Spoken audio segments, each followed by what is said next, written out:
Welcome in. This is part 3 of the Omega run in the Genlock series. So far, 1 death, 2 badges. Picking up where we left off, we are in Granite Cave, here to make a delivery to Champion Steven. He rewards us for being a good errand boy by giving us Steel Wing. Works for me. With the mission accomplished, we head out as well. On the way, we get our cave encounter Zubat.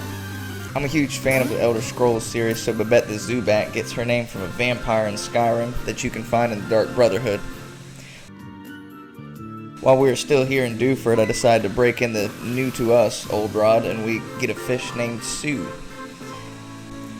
Before sailing off to Slateport, we double back to Petalburg and get another encounter over there, which is a petty goldfish. But that's not the end of the world, because there's not a lot of options right there, and also it'll force some better encounters down the road. After arriving in Slateport, I attempt to deliver the Devon parts to the captain, but I am informed that he is at the museum. So before the delivery, I take a detour to the Seashore House on Route 109 for some XP. That's the Psychic Kid is cursed with awful base stats, and not that it gets much better when he evolves, but every little bit counts, so we're going to try to get him leveled up as quick as possible, and that's why I'm leading with him here. Goldeen wastes a turn here, while Ness gets a chance to put up a lucky champ.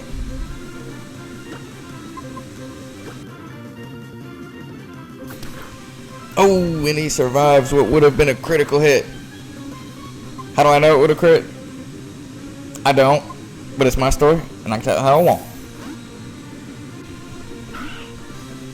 Either way, I'm forced to swap out, so in goes Taz. He's the designated HM user, but you never know what's going to happen in a Nuzlocke, and everybody on the roster needs to be ready. He flinches Goldeen with a barrage of headbutts, and so secures the win here. Bye-bye.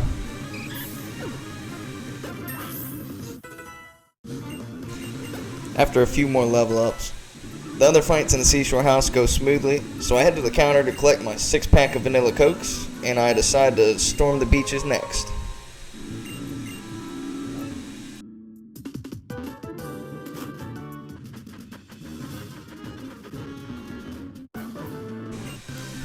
First opponent on the beach is going to be Sailor Huey. I mistakenly assumed that he was going to lead with a Tentacool or a Wingull or something like that, but no, he leads with a Machop, which isn't the end of the world because Brawley taught us how to handle those. Just swap into Taya, tank a Karate Chop, then hit it back with a Wing Attack, and boom, it's dead. No, no, no, no, no, Taya, don't you do this to me!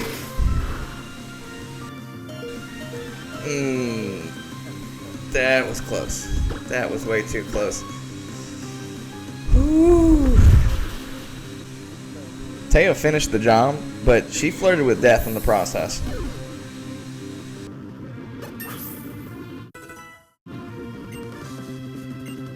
Well, after that, I take a second to decompress and I go chase some Wingull, play in the sand, chase some more Wingull, and then we have a seat to think about the Team Magma Grunt that killed Frisky, who we just so happened to find at the museum. They not only recognize us, but give us a TM as an apology. How kind. But apology rejected. So we go to war against the grunts that don't take off running. A 2v1 is no problem for us, especially if they only use 1 Pokemon apiece. I mean, realistically, they should probably have more than this. But we're going to go with our tried and true sleep and swap strategy.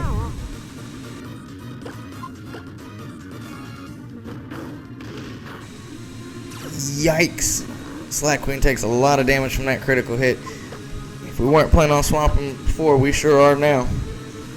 So we might as well go ahead and bring in our artillery just to go ahead and clean this up, because we don't have too many team members that can take hits like that. Even if Numa was awake, there's not a whole lot it could do right here, as Brisker's just going to repeatedly kick it in the face over and over and over until Numa decides to take a more permanent sleep.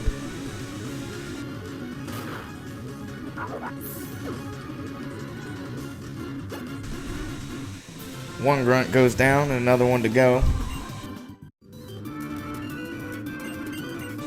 Grunt number 2 is going to have at least 2 Pokemon in his party. First up is Zubat, and we're definitely going to have to switch out because Slackqueen's not doing so hot. So we decided to bring in the Ice Fang wielding Trigger. Upon arrival to the battlefield, he is greeted with a wing attack. But that's fine because he responds with an Ice Fang, killing the Zubat. Numel comes out just to feel the wrath of the same teeth that destroyed his ally. He gets a different flavor of it in the form of bite, which causes him to flinch. And then succumbs to the second bite attack. At this point I was ready to let go of the frisky grudge, but then the boss man walks in, and he basically calls me a little boy, gives me an ultimatum, tells me what I'm not going to do, and that's a mistake on his part. So now I have no choice but to crush every single one of his dreams. So I quickly dump off the Devon parts to the captain, and then I take off after Team Magma on Route 110. I'm hot on their heels as they start to take off again, but as I go to chase after them, Pokefan Isabelle decides to stop me and not the 5 trainers that just walked right by her. So I'm forced to give up the chase and fight her in the meantime. Way to be on high alert, Isabelle. At first, I really questioned her battling skills because she starts off by giving me an Oran Berry, but then I actually need to use the Oran Berry, and I start to lose a 1v1 versus a Plusle.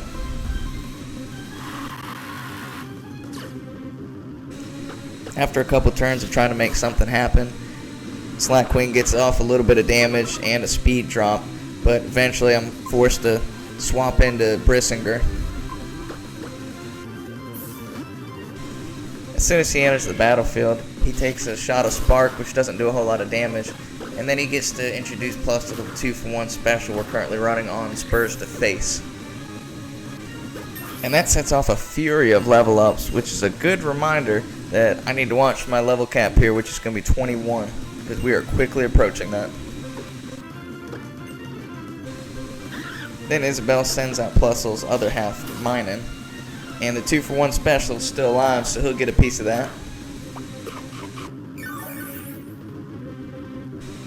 And then Isabelle really puts herself in the running for Trainer of the Year as she asks me to kick her Pokemon in the face again. I'm really perplexed by her strategies, but good luck with that, Isabelle. After another small flurry of level ups, our team gets a second evolution as Trigger turns into a Mightyena. It was about this time Bird introduced to me the new EV mechanic, so I took time to strengthen the team and get everyone's EVs right before I progressed any further. But as far as the level cap's concerned, I had too many in level 19 or 20, and we still have a ways to go, so I decided to box most of the team and put in some of the backups temporarily. I take the temporary team to Route 103 for some levels, and then Slackqueen evolves into a Vigoroth. As we are finishing clearing the route, it becomes obvious that I need a new team member, so I go to Route 110 for a new encounter. I saw that the grass was sparking in the overworld, so I thought I was about to get an Electrike. Needless to say, I was shocked when it was a Voltorb, but that's okay, we catch him and name him Semtex. I'm in no rush as we head to Mauville, so we stop to smell the roses and fight a few trainers along the way. Youngster Timmy leads with his Poochyena, and I go with Slackqueen. And I underestimate her newfound strength as I start with the tried and true Yawn first. Poochyena gets off a Sand Attack, but it won't matter, because turn 2, Slackqueen hits with Rock Tomb anyways, and shows off her Stage 2 strength as she one-shots Poochyena. Now I know Slackqueen is a lot stronger, but Aron has Steel typing and high defenses, so I'd rather attack it through its special defense instead. But before I swap out, Slackqueen's going to get off a Yawn attack. In hindsight, I should have left Slackqueen in another turn just so that she could get in some chip damage, but instead I'm going to swap to Babette the Zubat, who is going to take way more damage than I was anticipating, and just another reason I should have left Slackqueen in for another turn. But Ness the Psychic Kid is going to get a clean swap in. First things first, we're going to play a little cautiously and put up a lucky chant to prevent any shenanigans. Aron wakes up early and hits a pitiful mud slap, but does get an accuracy drop, to which Ness is going to respond with a magical leaf. Whoa, that was close. I forgot that fairy was weak to steel, and that is my fault. At least it wasn't a critical hit. Sheesh. Well, Timmy sends in his last Pokemon, which thankfully doesn't use something like Pursuit, because we definitely have to switch out. So we swap into Taz, and Taz takes a light hit before he gets to do his favorite thing, which is bash his face into his opponents. Lucky Chant wears off, and wouldn't you know it, Electrike gets a critical hit off a quick attack. Taz seals the deal with his signature headbutt, and we narrowly escape that fight with 0 casualties. So we run back and heal up real quick, because up next, a rival fight with May. For most of this fight, I played it pretty cautiously. I did some setup with Double Team and Lucky Chant while pecking a little bit of damage with Confusion here and there.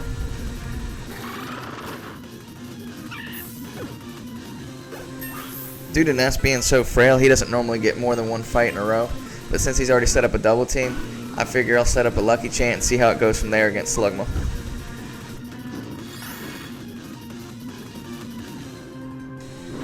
Things do get a little too close for comfort as Slugma comes in and hits a stab Incinerate, and Leech Seed is still in effect.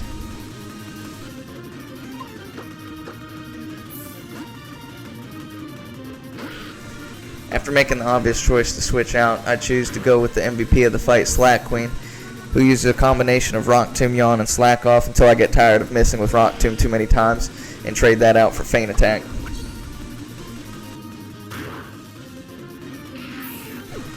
Slack Queen convincingly beats May's starter, and then she heals up our team before we head over to Mauville.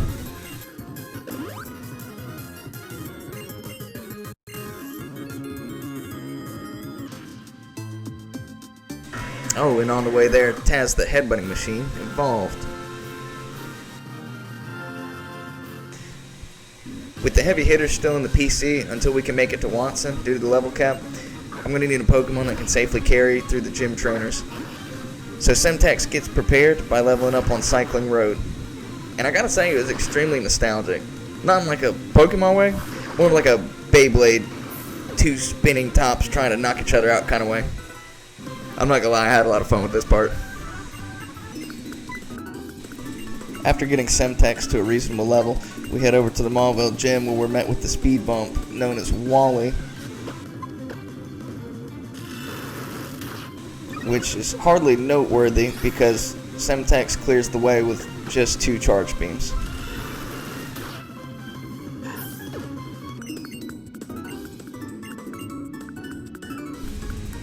Wally apologizes for wasting our time, and then his dad makes it worth our while by giving us Rock Smash, which we promptly teach to Taz before heading into gym number 3.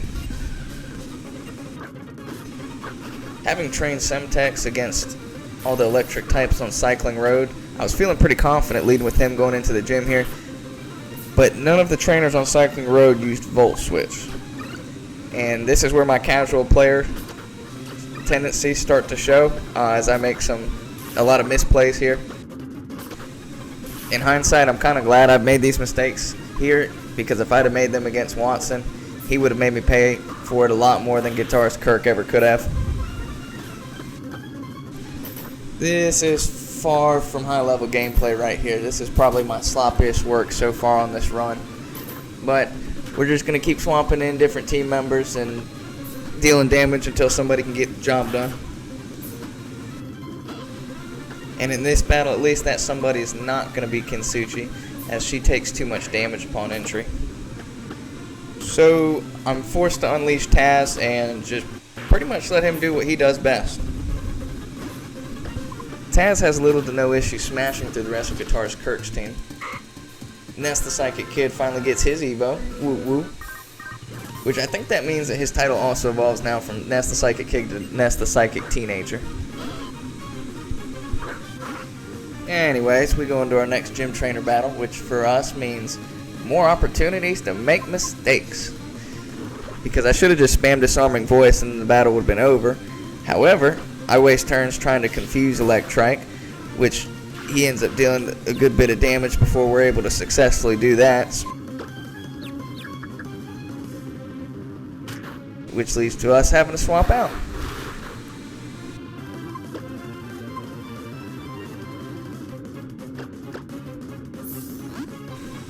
And let it rip, because I sent in my new favorite Beyblade, Semtex. If Electrike wasn't confused before, he sure is now, and he can't tell what kind of competition this is anymore. Doesn't matter to Semtex, all he knows is he's going to keep spinning until he's the last one standing. I'm not happy about how I started off the gym, but I'm really starting to find my groove here as I roll into match number 3.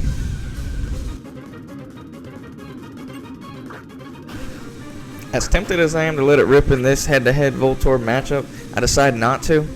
I don't want to get locked into a move this early, especially not knowing what Guitarist Sean's second Pokemon is. Instead, we opt for spamming Charge Beam instead and end up stacking a lot of special attack boosts. Turns out it's just another Voltorb, but since we're already locked and loaded with a high special attack, might as well mow through this one as well with Charge Beam. Seemed pretty fitting that after beating a musician, our sound-based Kinsuchi evolves into Loudred. Alright, I'm gonna be honest, this next battle threw me off a little bit. Pretty sure Vivian's supposed to be at Brawley's gym, not Wattson's.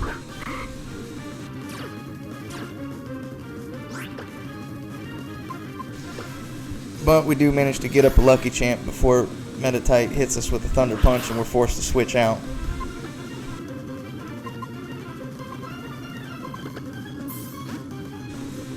In comes Trigger, who tanks a Thunder Punch.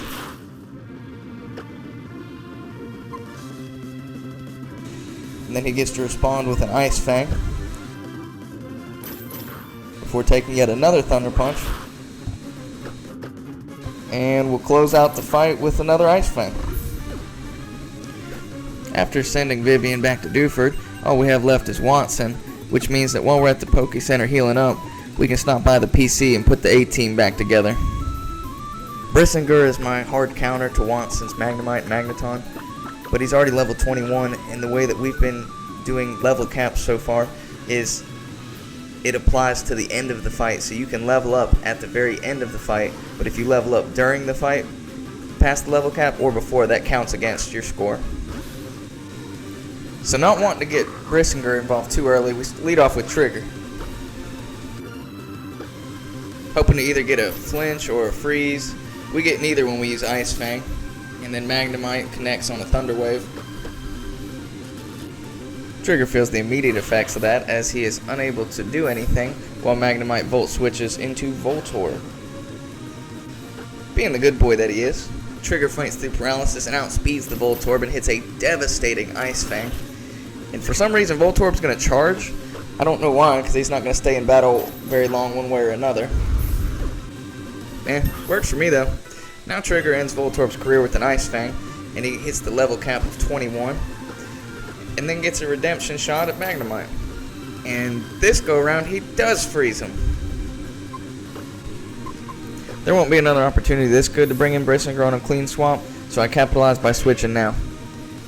Another turn of being frozen means Brissinger gets to set up a bulk up before Wattson's Magneton comes out. After Magnemite thaws out, it paralyzes Brissinger, which could be bad news if we get some bad RNG. So I use a turn getting rid of it, but in hindsight, he should have just had a berry for that anyways. Volt Switch deals solid damage, and I'm sure Magneton will do even more if it connects. There is a lot riding on this Flame Charge. Alright, I expected that to kill, but if it didn't for some reason, Brissinger probably would not have walked away from this one, and we probably lost some more team members just trying to take down Magneton. Nice. Battle strategy worked out pretty good, and the level cap goes up to 28 just in time as Brissinger hits 22. Alright, that's 3 badges down, which means Flannery is next. So far, 1 death in the Hoenn region and hoping to keep it that way. Till next time, see you.